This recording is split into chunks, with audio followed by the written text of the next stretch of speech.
Hello, everyone. I'm Monica. This is my sister Heather, and we are Threads from the Wheel, where we talk about Amazon's show, The Wheel of Time. So here we are, the penultimate episode, The Dark Along the Ways. What'd you think? Oh my, oh my. I loved it. Pregnant woman in the snow, kicking everybody's butt in between labor pains. Yep. Yes. Yes. Yep. Yes, thank you. That was awesome. Her name is Shail. We learn that much later on in the series. And we didn't get this scene in the books. By the time, the only time we see her on page, it's not even really on page, it's someone else talking about it. She's already given birth and she's already dead. So we don't have a living Shail anywhere on page in the books. So this was extra special to me for that. Well, if she's cutting down guys Ileana is in labor, she's got to be one tough broad. She is, very much so. I don't know if you noticed, but there was a diamond of bees on their breastplates, and 9 bees of Ilion. Okay. Ilion is a city state. Okay. And yellow and green are their colors. So that's why their uniforms look like that. So then we jump forward into, and the battle that they were in between the Ilioners and the Aiel, that particular battle is, if you were not there, it was called the Battle of the Shining Walls because it was just outside of Tarvalon. For anyone who was there, it's called the Blood Snow. Okay. Interesting little tidbit because I'm a nerd. So fast forward 20 years, we're in the ways, and Moraine channels the door open. That's going to cause a lot of plot holes because it's not that way in the books. In the books, the ways were built for the Ogier, and Ogier can't channel. So, and even in this episode, we're coming into some questions of, wait, hang on. So how did that person open it? How did they get it in?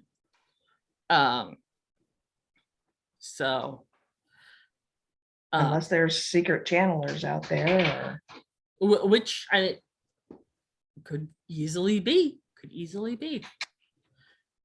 And then we get Loyal's comment about Ogier not being known for their speed. When it comes to taking action or getting through a story, yes, for sure. But when it comes to walking, no.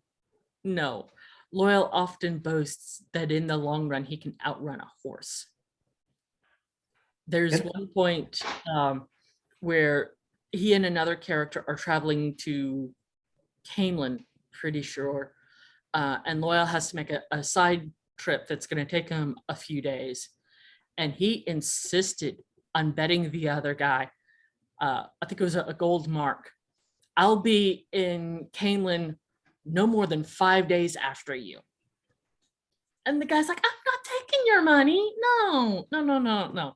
Talks him down to 10 days because he felt that was at least somewhat reasonable. Loyal made it in under 5. Earned his money. Yeah.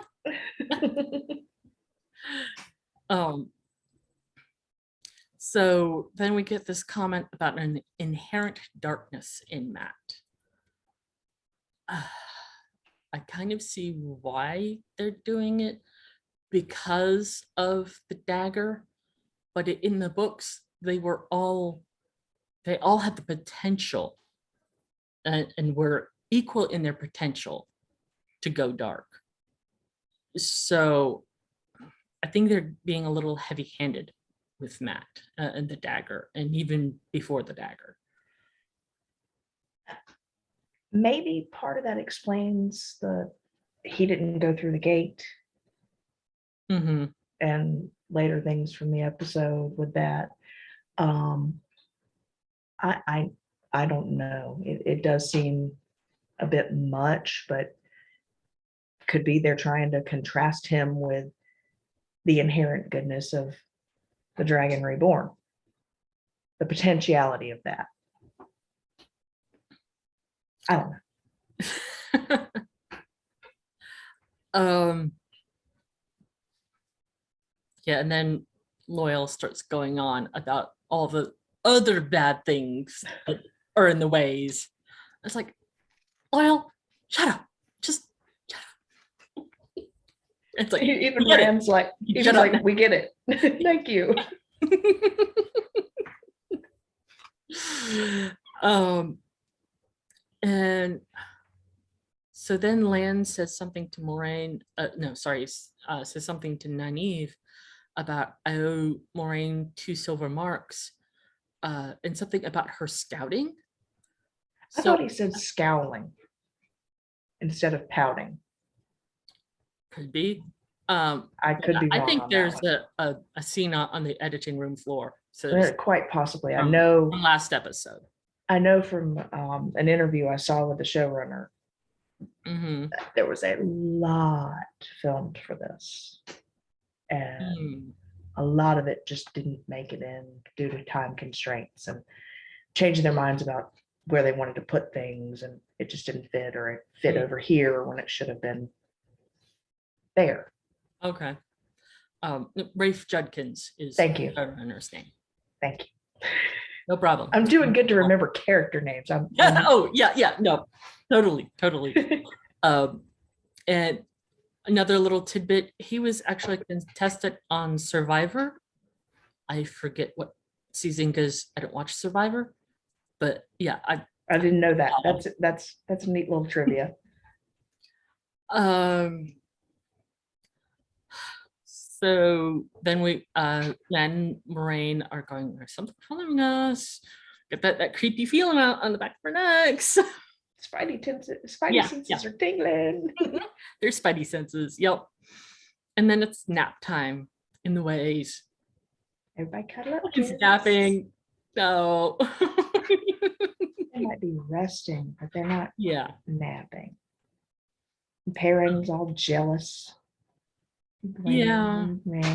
Snuggle bunnies. And the first watch through, I was like, oh, it reminds him of his wife. And that's why he's all sad looking. But turns out maybe not so much. He spent a month with her on the road. She's the only one that knows what really happened to his wife. She helped him get away from Valda. Mm-hmm. Naturally, there'd be a little bit of transference. Mm. Yeah, she's always been important to him, and he's always been quick to defend her. But in the books, it's more of a sibling love. Well, there's no wife in the books. True. You said so. True. Yeah. Yeah. He later on he visits the 2 rivers and he runs into an ex that at one point he thought he might marry one day, but that's the only thing like that we get from that part of his life. So they're napping ish, and then we hear it, the whistling, and we know. And where Paran Fane shows up, there are trouble strikes. Yep.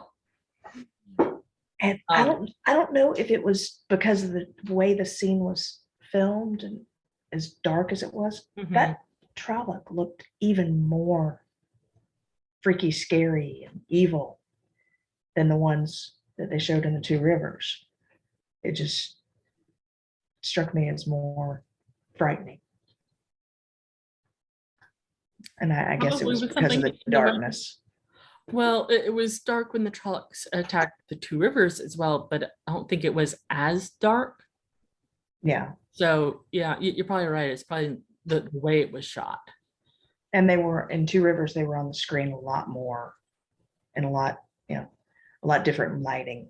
Hmm. This was very dark and Hmm. it just looked freaky scary. And then lightning strikes and you see Yeah. Pat and Fane Yeah. standing there like, Hmm. Um, so I thought it was interesting that they used those particles floating around to visually represent a wind because you can't see wind. So, and obviously, duh. But yeah, I thought that was an interesting choice, and the ruins of the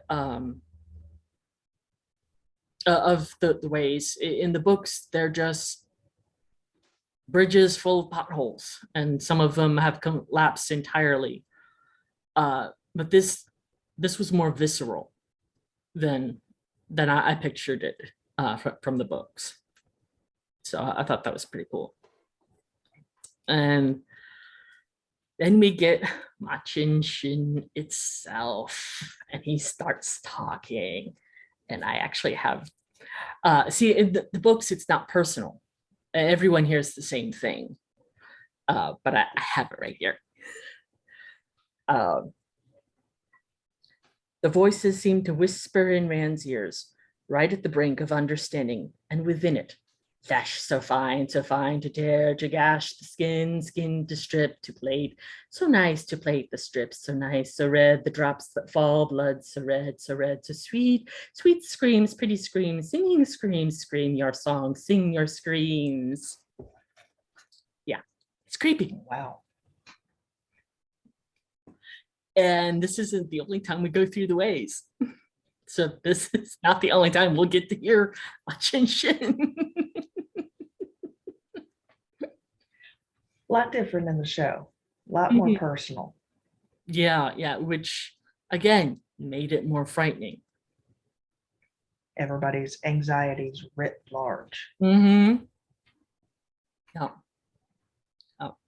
And for all the creepy things it said, everybody was probably glad that no one else could hear their own doubts Yeah. being whispered Mm-hmm. aloud. Mm-hmm. Yeah. Um, and then Nynaeve holds Machin Shin at bay. That was an awesome scene. Looking back, I should have seen the, I don't want to call it a bond, but in a way it kind of is between Lan and Nynaeve Because he went back for her. because he goes back and saves her. But Also, at this point, they don't know she isn't the Dragon Reborn. no, but you just get the feeling that he made sure she made it out. I mean, Mhm. he would have done that with Egwene or Perrin or Mhm. Rand, but you really get the feeling that he did that because Yeah, he had feelings for her. So yeah, I'm with you. it, and her doing that did give Moraine time to get the way open to Fall down. get the Valdar to let them escape. And it was fortunate that she was able to do that Mm-hmm. because otherwise they'd have been in deep, deep trouble. Yeah, and they make it out, looking rather worse the wear. Moraine looked more since the exile. She looked more relaxed, more natural. As soon as she came out of that tower, Mhm. it felt like she had a fake, almost a mask over her face in the tower. I guess to Oh, hide from the political intrigue and everything. mhm. As soon as they got to that Mhm. clearing and everybody was there, Mhm. her face was lighter and more relaxed, even though she knew she was going on what's going to be a hellacious quest. Yeah, yeah. You could just see that she had let go of some of the tension that was hurting her in the tower. Yeah, I didn't catch that, but oh, that's exactly how anyone would be, well, anybody with any sense would be in the tower, completely on guard. And yeah, If you go back and watch, you can even see her hair is more natural. It's not yeah, it's brushed within not an inch of its up. life. Not it was not up, but Well, when she was in the tower, it was up. yeah, and it was coiffed within Mhm. an inch, you know, the perfect. And as soon as she's free, it's just like, well, we're done with that. Let's get down to business. Yeah, yeah. Um, so then we go into the keep, and everyone's ecstatic to see Leon. And oh, hi, Murray. Just an afterthought. Oh yeah, Land Shadow's here too. Yeah. Yeah. Yeah, yeah. And then we get this Lord Algamar that I've never seen. Uh, He just came across as very dismissive. oh, yes, absolutely. Uh, the Lord Algamar in the books is the complete opposite. Is very, well, what can we do to help? Well, Shinarans in general are very respectful of Aes Sedai, and women in general.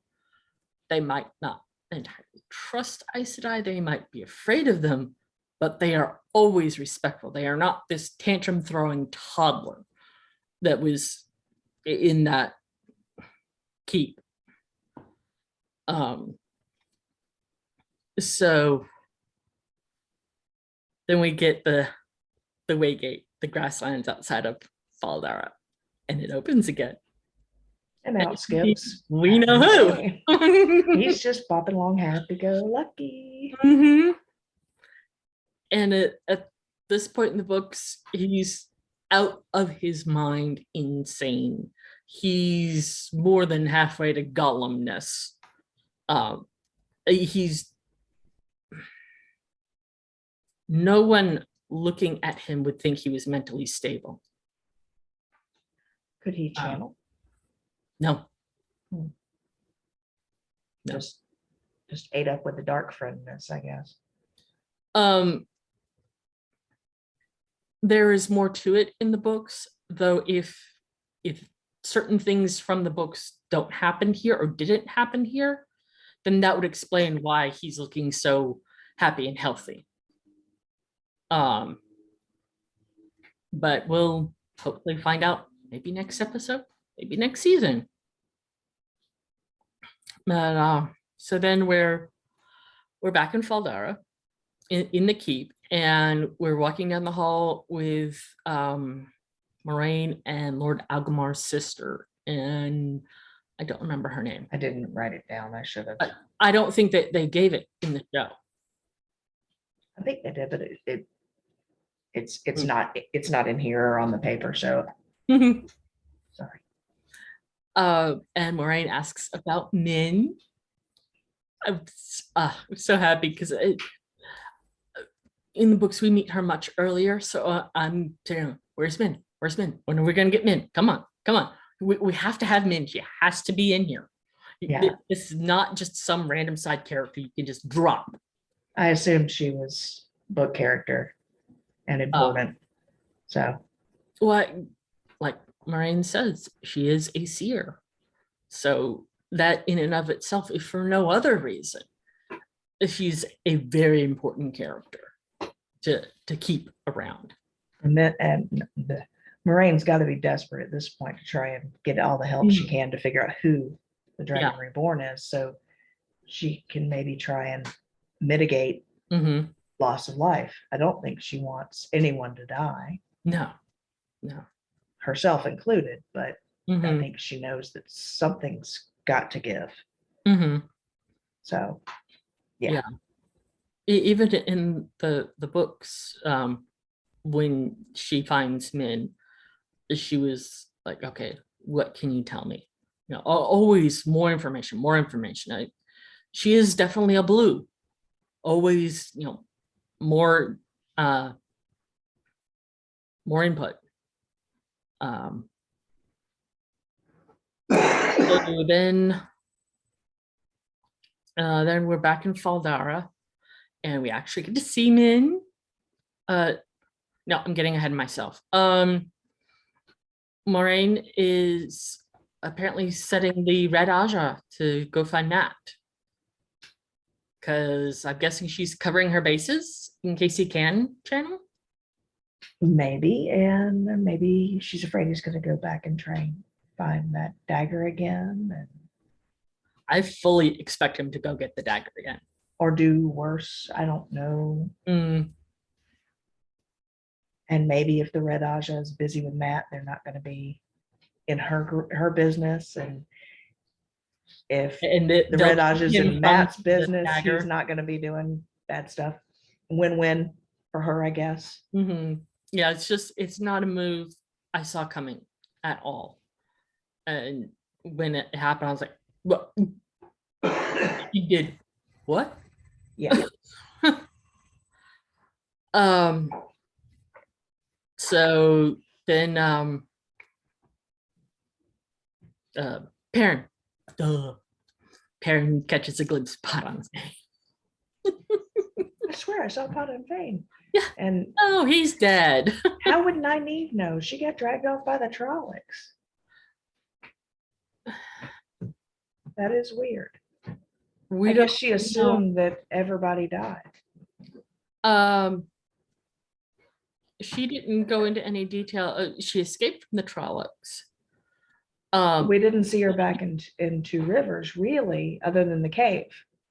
But she would not have known to go after them unless she had gone back into Emmons Field Maybe, yeah. and talked Nobody saw there. Pat and Fane leave, so It- yeah, okay.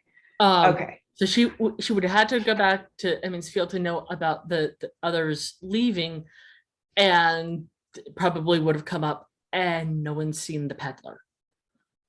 And everyone just assumed he was dead. So then we're in the tavern, and we get to talk to Min. What can you tell me about them? Oh, the big brooding one. They're both big and they both brood. Loved it. It was my favorite line of the episode. It was odd. They're showing what she's seeing. Perrin's yellow eyes and the blood on his chin. And that's pretty solid. But when they show Rand with the baby, it flickers.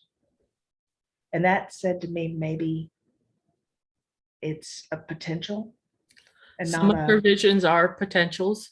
And not a sure thing. It was just the juxtaposition between very clear Perrin, yellow-eyed, bloody, and then Rand flickering off and on, and not solid, him with the babe.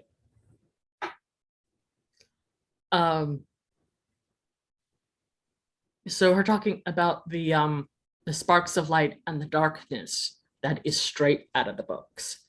And when they're all together, the light is winning. But if she sees any less than all five together, the fewer there are, the more the darkness is winning. That was a really cool visual. Yeah. And it proves that they are linked. That's why I was saying I like the idea of the five-headed dragon, and why I thought maybe that they could use this link as this is the source supporting the idea that you could look at it this way. It could be interpreted that way. But yeah, that's why I thought they might go that route.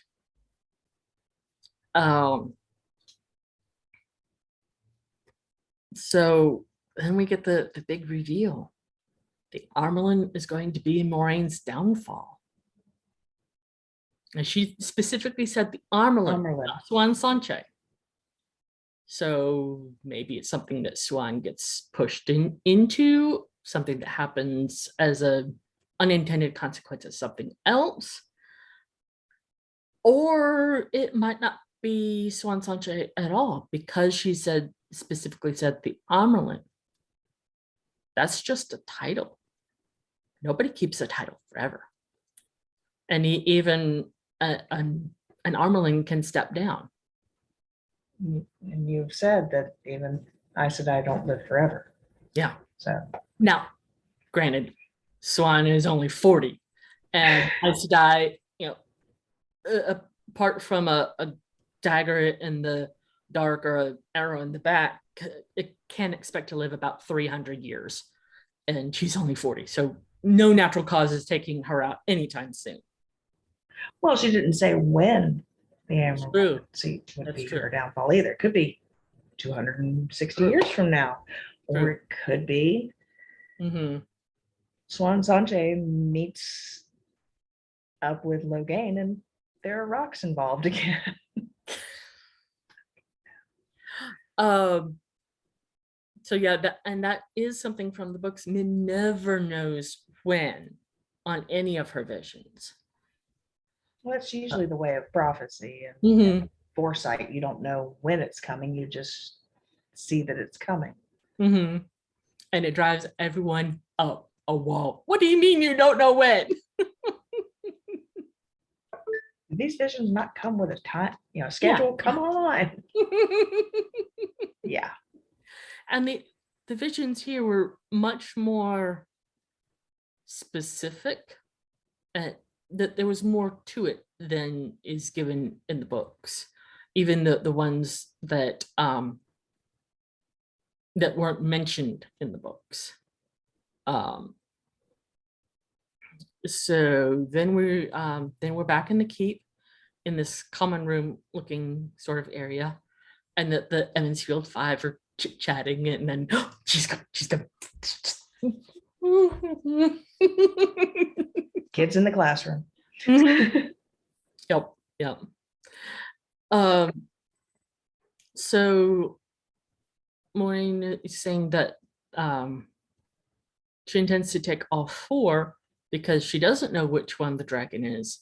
On the other hand, the other three will die. She doesn't say anything about herself or Lan. Is she just going to send the four of them into the eye and be like, okay, go kick that guy's butt? Yeah. Bye-bye. Yeah. I mean, does she think she's going to stand to the side somehow? No, she knows she's got to be in the thick of that. And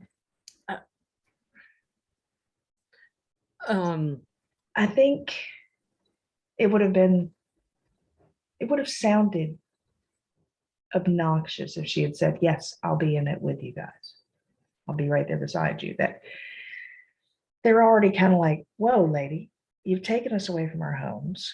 Mm-hmm. You've taken us out of our lives, and you've told us that one of us has the potential to end the world or save it. And now you're telling us we're all going to die if we're not that one person. Mm-hmm. And you want to cheese it up by saying you're right there with us? Get on down the road, woman. No. Yeah. I think she at least had the foresight to not patronize them like that. Yeah. I didn't think about how she would have phrased it if she had mentioned it. Yeah, you're right. I don't think they for a second think that Moiraine's just going to throw them into the ring with Ember-eyed guy and say, kick his butt. No, I don't think they think that. I think they know she's going to be there, but I don't know that they all fully trust her yet. Yeah. Mm-hmm. Nynaeve, no way. Yeah. But the boys, they could go either way at this point, as far as trusting Moiraine. Egwene seems to have pinned her hopes on that star, but we'll find out for sure if she's right or wrong. So, yep. So then Nynaeve mentions, well, what if Moiraine is wrong? And that is a loophole of that, to speak no word that is untrue. All that means is you have to believe it is true. You can say anything if you believe it is true. So that's something that is generally forgotten about in the books. Everybody's more focused on, well, what were the exact words? And how did, looking for a manipulation that way instead of thinking, well, maybe the Aes Sedai is the one who was manipulated. Well, you said before the Aes Sedai are master manipulators Oh, yeah. because they can't lie. Mm-hmm. Mm-hmm. So yeah, it's a double-edged sword there. Mm-hmm. No. And I love Egwene calling Nynaeve out. If Moraine wasn't involved in this, you'd be going in a heartbeat. Mm-hmm. Yeah. Mm-hmm. Nynaeve, her hatred of Moraine really is that deep. Yep. And we see more of that later. Mm-hmm. Yep. And then we get the fight about Matt. And I totally get why Egwene feels betrayed, feels left. And Rand is still licking his wounds. And he also spent a month on the road with Matt, watching him get sicker and sicker. Mm-hmm. And that was his friend, good, bad, or indifferent. Matt was his friend, and he wants to believe the best of his friend. He doesn't want to think that his friend could be evil or really do something truly horrific. Yes, he stole a dagger that he should never have touched, Mm-hmm. but it was just a dagger. It wasn't like Yeah. he killed 50 people in broad daylight. Mm-hmm. So there's that. Mm-hmm.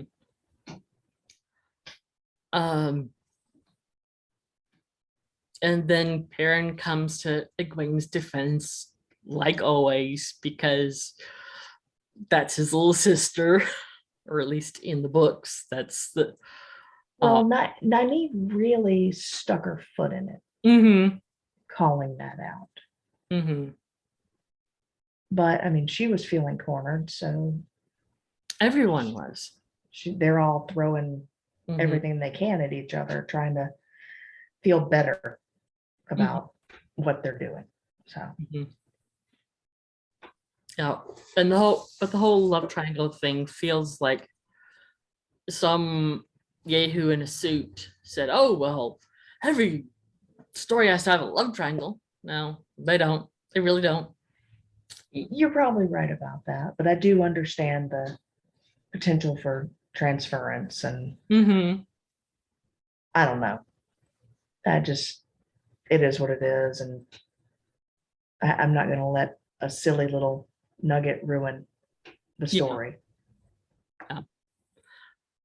So then we're off to Moraine's room, and she tells Lan, "There's more to life than me or this mission. I like her." I thought that was a really sweet moment between the two of them. It was big of her because she doesn't really like Nynaeve, but she does think that Lan could use his own Yeah, interest. yeah. And I don't mean it that he would be using Nynaeve, but he Have something deserves. of his own. Yes, that's what I'm trying to say. Outside Yeah. of the mission. Yeah. And she sees and feels how happy she makes him. And I think she probably sees something of herself and or Swan at that age in Nynaeve. The whole full of ability and spitfire. P and V, I've been told it is. Piss and vinegar. Oh, P and V. okay. Yeah, yeah. So then we're out in the streets of Faldara, and Lan's just walking along all happy and realizes Nynaeve's following me. Okay. Let's see if she'll keep on going. Yeah, yeah. Let's see how this plays out. And then he goes into his found family's place, and she's looking through the windows, and Lan is just being with his family. And I I'm all for anything that makes Lan laugh because he does so little of it. He looked very happy in those scenes. Mhm. Yeah. And Bukama says to him, she's very pretty. I hadn't noticed. Bull honk, dude. Yeah. Bull. No. Yeah, you noticed. Yeah, yeah.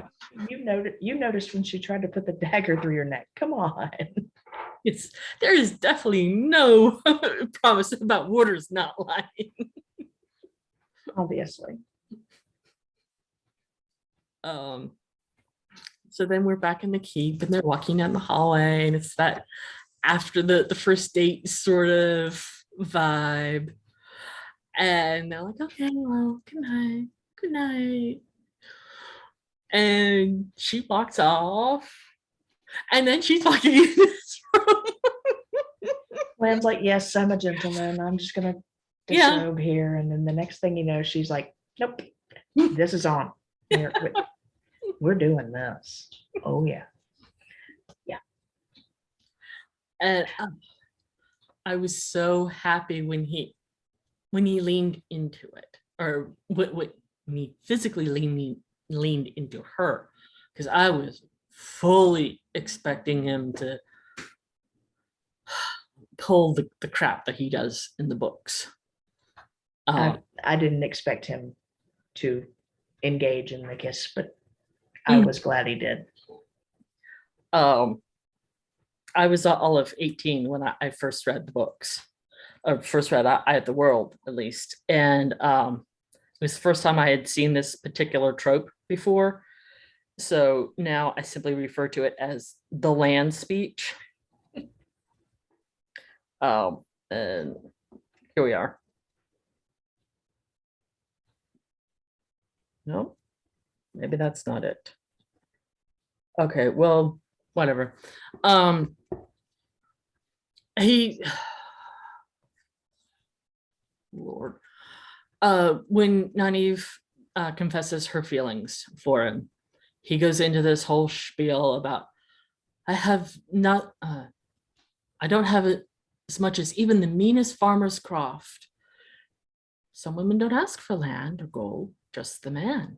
And the man who had asked her to accept so little would not be worthy of her. You are a lioness, Wisdom, as beautiful as the sunrise, as fierce as a warrior. No woman deserves a sure knowledge of widow's black as her bride price. You least of all.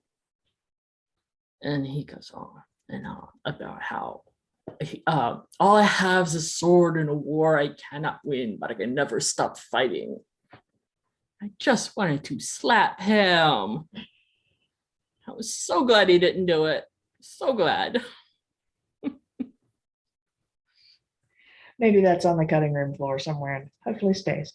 Oh, yeah. Yes, that it can definitely stay right there. Yep. So then we get Rand at target practice in the courtyard, or if you can call that target practice. He's not doing well, but he's obviously stressed out about something. Yeah. And then she walks into the courtyard. I love what he said to her. She's like, I thought we were going to talk. And he's like, I find that you usually find me when we need to talk. I waited for you in my room for an hour. Whoops. What was it? I have learned through hard-won experience that when you're ready to talk, you usually find me. That's it. I loved it. Yes. Yeah, I really liked it. That was very, very much them. That they're nailing most of these characters. And I particularly liked Rand saying, listen to me, whatever happens at the eye, this power that lives inside you, you can't ignore it because it won't let you. You need to go to the White Tower, become what you've always wanted to be. I'll come with you to the White Tower. Every Aes Sedai needs a warder. Do you really think I'll let someone else be yours? And Well said. I loved it. yeah, and I like that he put it forward. In the books, when she first found out she could channel, she's like, "Oh yeah, I'm going to the tower and I'll be Aes Sedai, and oh yeah, you'll be my warder, right?" Yeah, yeah. But she's in the books, she's a few years younger. I think she's maybe 16. So yeah, Yeah, she's not as, that sounds 16. yeah, yeah, she's not as mellow as this Egwene is. Um, so then we're back to Lan's room. You're just going to leave? And she asks him about the people that they had dinner with. And she asks Lan about him being called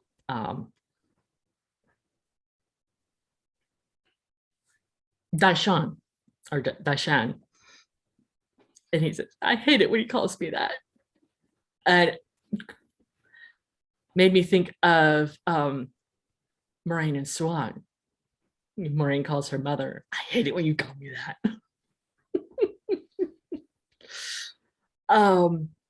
But yeah, we actually get a name for this fellow, the guardsman in New Spring. His name is Bukama. And Lan was an infant when Malkier fell. There were 20 guardsmen who were tasked with getting him out. What was it? 5 made it to the Falmoran, which is the city in Shinar that they were going to. Same country as where they are now, just so yeah, it was rough getting him out. And when we see Lan in New Spring, Bukama is the last alive. But also Lan is about 50. And I'm glad that they aren't making him that old. They aren't making him old enough to be 90's father. So that always felt weird. But yeah, I like that we get some of that story. And then we get Rand and Egwene, and then Rand goes back out to the courtyard for some actual target practice. And it's like, yes, now you remember the flame in the void, just like your father taught you. Yes. Mm-hmm. The weight of the world is off his shoulders. The girl you love is okay. You're okay. Now you can hit your target. Well, it was, he's not having that stress anymore, but the flame in the void is a meditation trick that Tam taught him.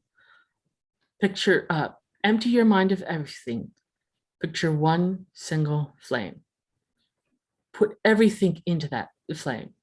All your fear, your hope, every emotion, every physical sensation, everything goes into the void until you are in the zone, basically. And that's the trick Tam uses to win the archery competition every year at Beltane. So, and Rand looks like he could give him a run for his money here, finally. Well taught. Mm-hmm. And then he goes to we get the flashbacks that we got them in real time in the books when Rand was taking Tam into Emma's field after he was injured. But the fever dream and him talking about found a baby in the snow, always knew you wanted to have kids, Kari, and yes, Kari, Rand's a good name. And yeah, and then it all hits Rand in a rush, and he finally allows himself to see the weaves when he was channeling. And that's very much the way a Wilder who it was never told she can channel. That's the way it is for them. They have some block where their minds have simply not allowed them to see what they're doing because they don't want to believe that they're one of those witches. Because Yeah. in most anywhere you go in their world, Aes Sedai are feared. Well, they also show the Black Wind Mhm. saying another thing to Yes, Rand. yes, you are the You dragon. know, you are the dragon. You Reborn. always knew. You've always known it. Mhm. And you see the flashbacks of his power Mhm. when he broke down the door, the ironwood door, when he saved Egwene from the Action. Machin Shen, and he was the one that actually channeled the Trolloc over the into the pit of despair. And you you see it with actually his weaves. Mhm. You didn't see that before. You thought maybe Egwene did it, Mhm. or Um, that and ironwood door just wasn't as secure as Crazy Dana thought it was. that comment he made when he and Matt are walking up to Tar Valon and Rand sees Dragon Mount. I think I've seen that before. That's where he was born. The I Bloodstone took place on that mountain. I figured that with the battle scene earlier, Mhm. that's where that was, and that made that make sense in my head. So Mhm. yeah, And when we first saw that, I'm like, really? No, you don't remember that. You were an infant. That's stupid. But it was an Easter egg for the book readers. Um, but yeah. maybe with his powers, he would feel some sort of pull from that mountain. Who knows? I don't know. I'm Yeah. pulling stuff out of the wind. It's way too early for him to be hearing voices. But Luce Theron might remember it because that's where Luce Theron died. Mm. Um, so then we go back to the blood snow and Tam reaching his hand out to Shail. And I thought that was so sweet. So I like that so much better than the nothingness we got before. Um, so yeah, it was really sweet. Um, and Min having this whole thing in one vision, that's not like anything she ever talked about in the books. There's just way too much detail to it. Um, That would be a heck of an opening to that type of power, to have that big of a vision. in So her first vision, that wasn't it. Um, she, I guess she had always seen things. She didn't understand that no one else could see them, but it's pretty rare that any individual has any image around them. Excuse me, and even the ones who do don't always have an image around them. So it's really sporadic, intermittent sort of thing. And she saw two people and knew that they were going to get married, and she said something, just not realizing no one else knew. But those two people were already married to other people. What? Yes. When they ran off together, the wife of the fella came after her, trying to say that she put that idea in his head. know that she used the power on him, or Oh, she cursed him. but Yeah. yeah, poisoned him, or I don't know, something. And uh, Min lived with her three aunts, and they managed to convince everyone, no, it's just a child telling tales, and yes, we will make sure that she's punished and it will not happen again. But they knew the truth. That they knew that that Min had this talent, and they were just pacifying the rest of the village. Um, but yeah, there's never this level of detail. It's okay. I see a hawk on your shoulder and a falcon on the other shoulder, and they're both female, and they don't like each other. It's things like that. It's very symbolic. It's nowhere near as literal as like with Perrin's yellow eyes or Rand holding a baby, which is something new. Um, uh, and when Min is talking, when Rand says, "What do you see about me now?" I swear she says rainbows and carnivals. She did. And three beautiful women. Yeah, the three women, that's from the books, though she didn't tell him that part. um, but yeah, I don't know what the rainbows and carnivals could be, unless it's just something they're making up to throw in there. Maybe Hopefully, maybe she was just being a smart aleck. that would be unmin-like. Um, but yeah, I hope they pay it off, even if it is just being her being a smart aleck.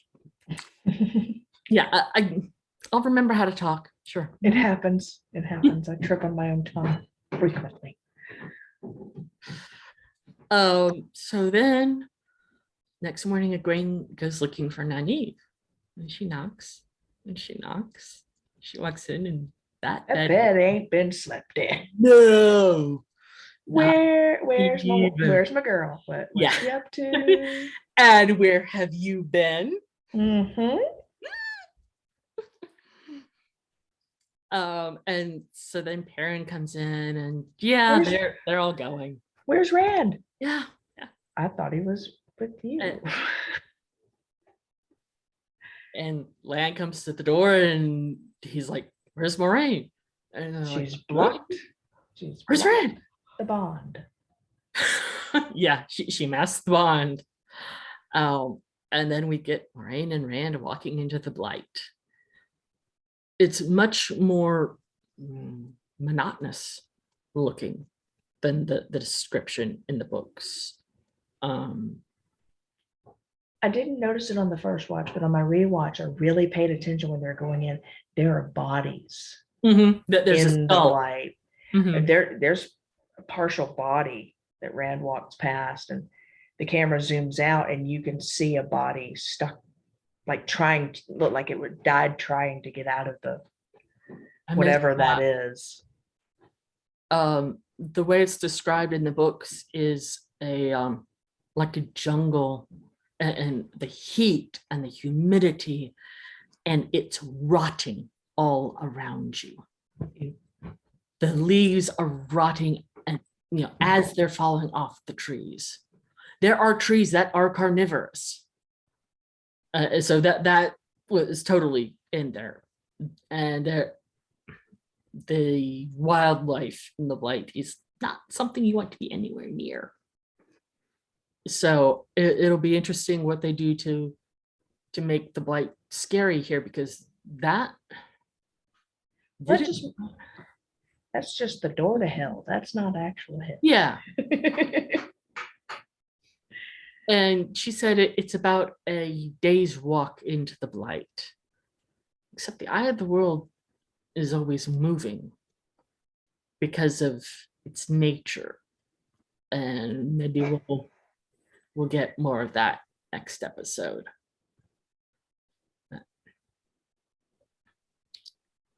So, any thoughts, hopes for the finale?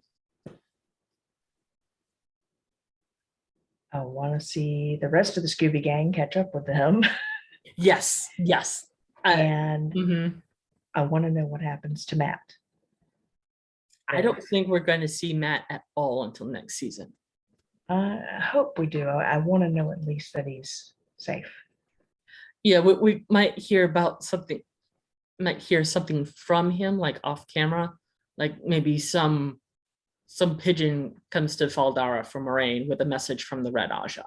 My fear is he's there at the Waygate, and Padden Fane shows up. What if he talked Matt into traveling with him and we just weren't shown that on screen? So then that would be in Faldara, like he's supposed to be. It's possible. I don't know. I'm just hopeful. I hadn't considered that. Because when did Padden Fane go into the ways? Where was he? We know he was in Tarvalon, so Mhm. And we know he followed them into the way, so it would have been after. he could very well have run across Matt when Matt was, walking away, or just standing there waiting to see if maybe the gate opened. And they're like, "One more time, dude." Mhm. Who Yeah. knows what happened once that doorway closed? And spending time around Padan Fane would also, if they're doing some things that they did in the books, which is starting to look like they're not. Um, Padan Fane is infectious in books. His, yeah. Well, Matt's already had some dealings with him that we've Mhm. seen that in the Two Rivers, and we don't know that maybe that didn't rub off. Maybe that's not the darkness in Matt. It's the Mm. byproduct of dealing with Padden Fane. We'll see what happens next episode. But yeah, um, I really want everyone else to catch up with Rand and Moraine, because they're all 7 of them are supposed to be there. I say supposed to, but yeah, I I want just 7 of them to be there. Part of me thinks that Rand will fare better with the rest of them there. Mm, That support, be yeah. it magical or just emotional support, Mhm. will help him a Yeah. lot. And if he's going to go up against the big bad right off the bat, Hmm. he's going to need everything he can get his Hmm. hands on. Yeah. Um, And part of me still thinks this whole thing is a trap. So I could be wrong. yeah. Swan and Moraine must think the Dark One is very weak if they're willing to throw an absolutely untrained channeler at him. A complete Hail Mary. Hmm. And if they lose, that's it. Because if the dragon is not at the last battle, the light has no hope of winning. The light is not assured to win, even if the dragon is there. But without the dragon, there's no hope. So yeah, that is a for sure Hail Mary. Yep. Of course, I don't see Rand going to the darkness. Just it doesn't seem like that's in his character. I might be wrong. I don't know, but I don't think so. Mhm. So this next episode is gonna be Yeah. awesome. Yeah, yeah, yeah. I can't wait. So, let us know your thoughts. Leave a comment down below. If you have a lot of thoughts, send us an email, threadsfromthewheel@gmail.com.